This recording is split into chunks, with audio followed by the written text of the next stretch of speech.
Сәлем достар, қош келдіңдер. Арнамызда жаңадан жаңалықтар. Соңғы бір-екі аптаның ішінде болып жатқан көптеген өзгерістер болып жатыр AI саласында. Бірақ бұның барлығы бір өмірдің қызығынан қалмайық, барлығы жақсы болсын дегендей ұсына берген кішігірім өзгерістер. Бұл глобалды түрде ешқандай бір қарқынды қадам болған жоқ. Бірақ жақында бір таныстарымның бөлісуімен информацияны зерттеп көрдім. Мысалы 25 жылы тек AI серверлерін салқындату үшін кеткен судың көлемі сол 25 жылдағы адамзат баласының бутылкаға құйып пайдаланылған суының деңгейімен бірдей пайдаланған дейді. Бұл әрине шығын дейтін себебім, өйткені ол жай ғана су емес, ол тазартылған су болу керек. Бірақ енді ол бір жоқтың болып қудымға кетіп жатқан жоқ. Бірақ оның барлығы әрине жоқтан бар болмайды, бардан жоқ пайда болмайды ғой. Сол сияқты бұл жерде бір қызықты нәрсе болғалы тұр. Сонда адамзат баласының пайдаланатын қажеттілігін AI-дің өзі пайдаланып қажеттілігіне жаратып жатыр деген сөз. Бұл әрине жер шарының шектеулі ресурстарының ойласақ, бұл әрине ойландыратын дүние. Өйткені қашанда жейтін ауыз көбейген сайын қорек жеткіліксіз бола береді. Сондықтан дата-центрлерде бұл жағын үнемдеу мәселесін қарастыру керек. Бір екінші келесі алдағы 2 жылдарда үлкен тағы да дата-центрлер ашылады. Ол кездегі пайдалану, салқындату, оған кететін энергия көздерінің барлығы негізінде үнемделіп дұрыс пайдалану керек. Бұған да жақсы бір ойластыратын дүниелер керек. Және де соңғы кезде бір ойшылдардың айтып жатқанына қарағанда бір қызық дүние болып жатыр да, жасанды интеллекті ерекше бір ұсынып жатқан жоқ адам баласына. Ол біз рұқсат берген, және де оқытып үйреткен ақпарат көздеріне, деректерге сай, ол өзінің тұжырымдамасын ойластырып қалыптастырады. Бірақ оның бір қызық жері адам баласына ұқсай алмайды әлі күнге дейін. Өйтіп айтатын себебім, мысалы, сіз егер өміріңізге арнайы бір жоспар құрсаңыз, кемінде алдағы 10 жылда, 15 жылда дейік, мен 25 жасымда, 50 жасымда қартайғанда қандай болғым керек, қандай нәрсеге талпынам, осыған сәйкес әрбір қадамды ойластырам, осындай істеймін деген сияқты әрекеттеріңіздің барлығын қорытындылап, тұжырымдап, соның мақсатыңыздың жолында әрекет етесіз. Ал жасанды интеллект бұндай архитектуралық дүниені тұрғыза алмайды әзірге. Ол сізге берілген деректердің, нақты деректердің көзіне сай, сізге ойыңыздың, миыңыздың шектеулігіне сай осыны қорытындылап нәтижесін шығара алмайтын ақпараттарды өңдеп бере алады. Бірақ AI көріп келе емес. Болашақты біліп, сезіп, түйсігімен ойлап түйіндей алмайды. Бірақ оның бір ерекшелігі бар. Өткен тарихқа сүйене алады.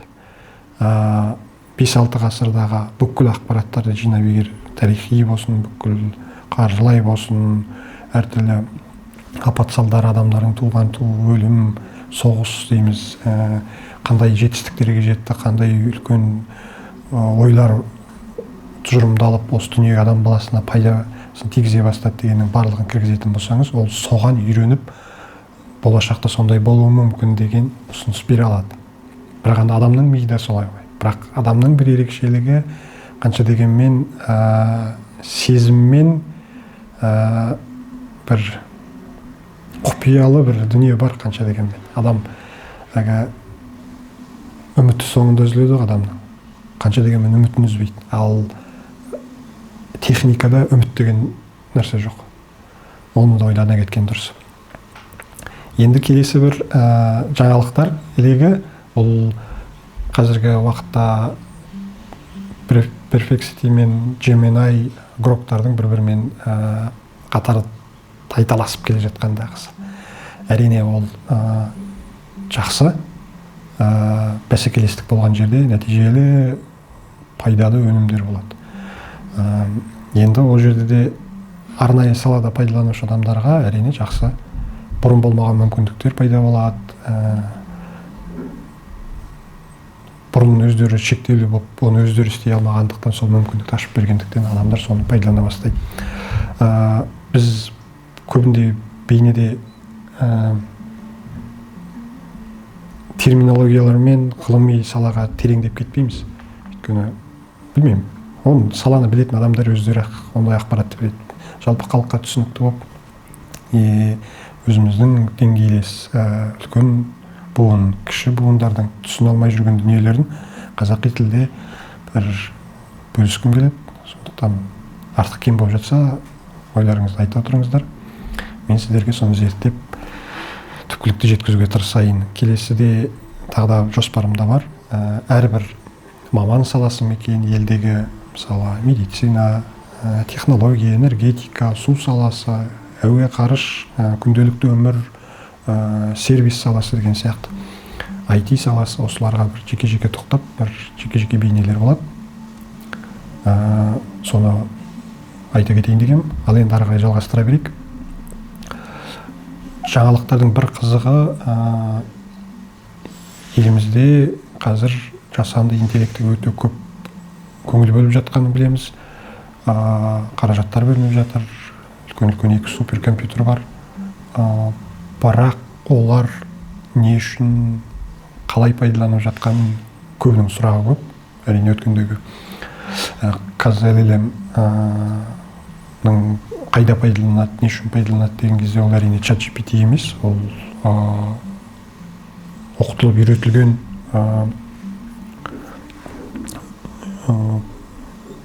машина learning дейді. Жаңа машиналық оқытылған бөлік болғандықтан оны қандай да бір приложениеға мекен немесе сервиске байланыстырып, соның ақпараттарын беріп, ол өңдейді де сізге ұсынылады жауап. Сол сияқты дайындалған дүние. Енді оны қайда пайдаландырады? Оны әркім өзі біледі. Мысалы, ChatGPT-дің ар жағындағы жатқан өзінің жаңа үйретілген әртүрлі LLM-дері бар. Соған сәйкес оларда соған сүйенеді. Бір екінші, ол бір қызығы бар мынандай. Адамзат баласының миы болған кезде өскенінен кеткеннен кейін оқып үйретіліп дамып отырады. Ал бұлардың бір ерекшелігі, сіз оқытып келесіз де, бұның модулі толығымен мүмкіндігін атқарды, бұның қорытындысын ғана алып алып, мен келесі осындай үлкен бір LLM-ді үйретемін де, соған ақпаратты бір бөлігі кіргіземін. Осылай ары қарай дами беремін дейді. Сонда біздің осыдан 2 жыл бұрынғы KZLM-нің жасаған модулі енді ары қарай оқытпаса, бұл жарты жылдан кейін бәсекелестіктен қалып қалады. Сол себепті қашанда әрдайым бұны үйретіп, оқытып, жаңа мүмкіндіктер ашылып жатқан барлығын енгізе отыру керек. Мен жаңа айтып жатқан Grok'тың, Gemini'дің, Perplexity'дің, DeepSeek'тің дейміз, бұлардың барлығы open source ашық кодтары бар. Осылардың негізінде модулі оқытып дамыта беру керек. Ол өйткені қарапайым түсінікпен айтқан кезде бұл не сияқты? Бала өсіп келе жатыр, 3 жасқа келді, 5 жасқа келді, 7 жасқа келді, 9 жас деп, 12-15 деген сияқты. Сол сияқты әрбір оқытылған, берілген ақпарат қорытындыдан түйсіктеніп отырған сайын, ол нақтырақ бола бастайды. Ол сізге жауап беру, тілдің диалектісі, әртүрлі сөз үрдістерінің бір-бірімен байланысы, қалаяға көп сұрақ қойып, қиынырақ мәселелерді сұрақ қойған кезде ол шатаспау керек. Өйткені көп ойланып ақпараттар жан-жақтан жинаған кезде ол алдындағы жинақтап қойған ақпаратын соңғы ақпараттармен байланыстыра алмай қалады. Сондықтан бұны әрине үйрету керек, ол үшін жаңағы суперкомпьютерлерді пайдалану керек. Бұның барлығы сол үшін жасалып жатқан дүние. Бұдан қалсақ не болады деген бәрінде сұрақ бар. Әрине ChatGPT бар, Grok бар, Gemini бар, басқалар істей берсін, үлкен гиганттар, бірақ біз үшін оның қажеттілік не дегенде. Бұл қарапайым ғана дүние. Мысалы, өзіміз айтып жатамыз, біз тәуелсіз мемлекетпіз, шекарамыз бар, өз тіліміз бар, өзіміздің өмір сүретін салтымызбен қоршалған ортамыз бар. Бізге тиесілі деген сияқты. Сол сияқты суверенитеттік мәселесі пайда болады. Сол кезде сіз бүкіл мемлекетіңіздің адамзаттарының әрбір өмірдегі, цифрлық өмірдегі бүкіл сұраныстарымен болып жатқан өмір салттарының, контенттерінің, тіл, диалектикасы, балалардың ой санасының өрісінің дамуы, кейбір жерінің кеміп жатқаны, креативтерінің барлық контент ретінде, ақпарат ретінде осы цифрлық әлемде. Ол әлем қай жерде, кімде сақталып тұр, ол иесі сол болады. Сіз бір сөзбен айтқан кезде суверенитетіңізді өзіңіз рұқсат бергендей болып қаласыз. Сондықтан әрине бұл дамыту керек. Ол өте қажетті нәрсе. Болған бәріміз білетіндей биліктің іс біткеннен кейін отчет бергені сияқты болмау керек. 24-25 пен өмір біткен жоқ, 26 бар, 27 жылдары бар. Бұл тоқтамайтын үрдіс болу керек. Ол кей жерде болмай қалады. Өйткені жаңа технологиялар, жаңа мүмкіндіктер, жаңа модульдер шыққан кезінде оны оқытып үйретіп үлгермесең, оның ешқандай пайдасы жоқ. Сондықтан да жаңағы Гроктардың, Gemini'лардың үнемі тайталасып отыратын себебі де сол. Ол жақсы көрініс. Сондықтан бізге екінші LLM керек. Бұл бір айта кететінім. Енді энергетика саласында, әрине мен энергетика саласының маманы емеспін, бірақ энергетиканың жетіспеушілігі деген бізде әзір жоқ.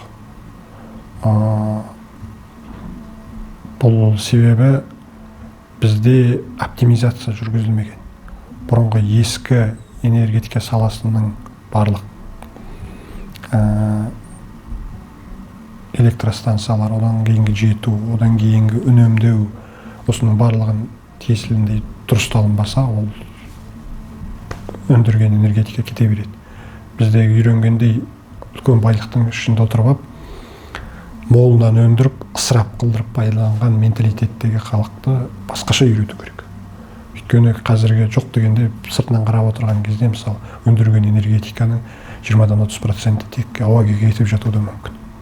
Осыны үнемдесек, біраз нәрсе шығады. Қарапайым, мысалы, суға да байланысты. Өзіміз білетін күнделікті өмірде суды өте ысырап. Қол жуған кезде, тіс жуған кезде суды тоқтатып, шаю кезінде ғана ашып пайдаланбайды. Кіргеннен ашық тұрған, кеткенге дейін ашық тұра береді деген сияқты. Сондықтан бұл үлкен нәрсе, бұл әрбір адамзаттың менталитеті. Бұл үйде не істейсіз, сіз жұмыс ортаңызда, қоғамда сондай әрекеттер болады. Бұл менікі, анау біреудікі деген қарым-қатынас жойылу керек негізі. Бұл жер ортақ, әлем ортақ. Бұны да үнемі ойдан кетірмеу керек. Жас ұрпақ бұны әрине түсінеді. Ендігі келесі мәселе, қазіргі Хексфилдтің айғай-шу шығарып жатқан, не істеп жатқан шығарсыздар. Бұл әрине жеке компания болғандықтан, бұл өзінің ішінде қандай модульдарды қалай пайдаланады, қалай бизнес модульмен жұмыс істейді, ол әрине біздікіндей емес. Өйткені олар Американың Калифорниясында орналасқан компания болғандықтан, ол сол жақтың мүмкіндіктерін пайдаланып, солардың маркетингтерін пайдаланады. Бұл әрине біздің миымызда қалыптасқан дүние сияқты емес, оған бейімделу керек, оның кем-кетігі бар. Ол ортаға жаңадан шығып жатқандықтан көп нәрселерін білмей қалу да мүмкін. Бірақ CEO-сы болып жүрген, фаундер болып жүрген адамдардың барлығы мықты адамдар, сол жақта қайнап піскен адамдар. Сондықтан бұның да ар жағында бір мәселесі бар болуы мүмкін. Өйткені бекерден бекер бұлай әңгімеде шықпайды. Бір екіншіден өте тез қарқынды дамыған нәрседе істелінбей қалған дүние бар. өткенде де айта кеткен ойларым бар болатын. Адамзат баласының миы мен жұмыс істеу қарқына үйреніп, соны пайдаланып, тұжырымдап, ары қарай жүре беру керек. Ал бізде қазір ондай болмай жатыр. Ойланады, үйренеді, тұжырымдайды, тастайды. Қайта кетеді. Бұл сондықтан тез жүргендіктен көп мәселе шешілмей қалып қалса, тастанды дүниелер көп болады да, оны қайтадан біріктіру қиын болады. Сондықтан маркетинг, тайм менеджмент деген нәрселерді, содан кейін негізі цифрлық дүниенің өте тез қарқынды дамуы бір қызық әлемге алып келе жатыр. Қазір өткенде біраз ақпараттарды оқып отырған кезде бір ой келді де, мысалы әрбір жаңадан ойлап тапқылған AI саласындағы идеяларда үлкен бір команда отырады. Ақша құяды, адамның ресурсын құяды. Олар соны өндіріп, жетілдіріп, жарты жыл, бір жылда ұсынады. Одан кейін бір жыл бойы оның кем-кетіктерін барлығын жинап, әдемілеп, бір қолайлығын қайна қылдырып алып келген кезде, алдында 2 жыл бұрын бастаған кезде жай бір идея болып жүрген бір технологиялар бір жылдан кейін әдемілеп тұрып жаңадан келеді. Себебі не? Өйткені ана команданың жинақтаған ойының барлығы, жаңағы open source дейді, ашық кодтардың барлығын пайдалана отырып, бір команданың бір жылдық жұмсаған ресурсының нәтижесін олар 1-2 аптаның ішінде танысып, ары қарай дамытып алып кетеді. Өйткені адам баласының ресурсы шектеулі. Сіз бекерден бекер аптасына 40 сағат жұмыс істейді деп айтпайды. Сіз 80 сағат жұмыс істейсіз, 120 сағат жұмыс істейсіз, тіпті 24-те 7 жұмыс істеңіз. Бірақ сіз 48-де 7 деп жұмыс істей алмайсыз. Себебі әрине уақыт шектеулі, адамның ресурсы шектеулі. Осындай кезде біреулердің ресурсын пайдалана отырып пайда болған дүниені, дайын дүниені, екінші адамдар солай алады да оны ары қарай жетілдіреді. Өйткені олардың ресурстары әлі жеткілікті деген сөз. Өйткені ол мысалы 40 сағаттың 4 сағатын ғана жұмсап, аналардың дайын дүниесін оқып үйреніп алды да, ары қарай қалған 36 сағаттың ресурсын ұсына алады. Осындай түсінікпен қазіргі бәсекелестік дүние өте тез жүріп жатыр. Бұл үлкен түбінде бір ой келеді мысалы. Әрине ол бәсекелестік, қарқынды даму, бірақ жер бетіндегі адамзат баласының жасанды интеллекті, жалпы болашақта мына шекараның жоқтығынан мемлекет, тіл деген бөлектеушілік жоқ болып бірге өмір сүреміз десе, онда бұл идеяларды осылай бөлісуді де және де жер бетінің 24 сағаттық меридиан өлшемдерімен бірінен біріне тапсырып отыруына болады. Мысалы,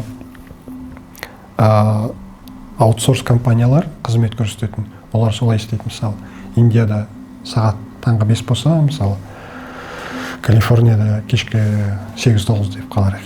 Сол кезде сағат айырмашылығына байланысты адамдар істеп жатқан жұмысын біреулерге тапсырып отырады. Сонда ол жақта 24 сағаттық жұмыс істейді. Ал егер сіз істелініп жатқан шаруа ешқашан тоқтамай, әрбір сағат сайын, әрбір белдеуде жалғасып отыратын болса, бұл үлкен колоссальды адамзат баласының ресурсы болады. Осыны ойластыра отырып, болашақта адамзат баласы жер бетінде бірге өмір сүрем десе, тілі, нәсілі, мемлекеті, шекара деген жоқ, барлығы бірге десе, түпкілікті осыдан шығып жатқан идеяны пайдалану керек. Оған адам әзірге ойланып жетіспесе де, нәпсілігі бар, қызғаныштығы бар дегендей, бұл бөгет жасайды. Бірақ адам баласы өмір сүріп, қарқынды дамыған сайын әрбір өзінің кемшіліктерін мойындап, соны жеңіп, жақсылыққа, болашаққа ұмтыла береді. Осынысына өте үміттенемін. Келесіде тағы да бір жақсы тақырыптарды айтып сіздермен бөлісуге тырысам. Көп ақпараттар беріп басымызды қатырды деп ренжімеңіздер. Жақсы жаңалықтар болсын. Әрбір өмірдегі болып жатқан қаралы ақты ақпараттардан тек қана жақсы дүниені өзімізге тартып, болашаққа жақсы үмітпен өмір сүргендеріңіз жақсы ниетімізге байланысты деп ойлаймын. Сондықтан осылай ой бөлісіп, ойдан ой тудырып, қарқынды дамып, келесі кездескенше аман сау болайық.